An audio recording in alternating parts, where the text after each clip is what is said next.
Hello and welcome to our YouTube channel Taj Tires. Below you can click on subscribe. Today I'm doing a Mazda.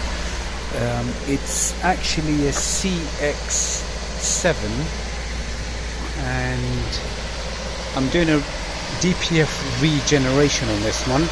Now if you look on the inside, you can see can you see the DPF light flashing? And what I've done is I've cleared the engine management light because the soot level was too high. So I'm just following the regeneration on this one.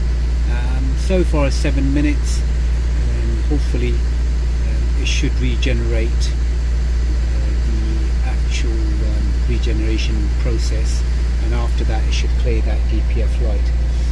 So if you have any problem with regenerating a Mazda CX-7, below you can send me a message and I can help out and let you know exactly how to do or follow the procedure, depending on your diagnostic systems.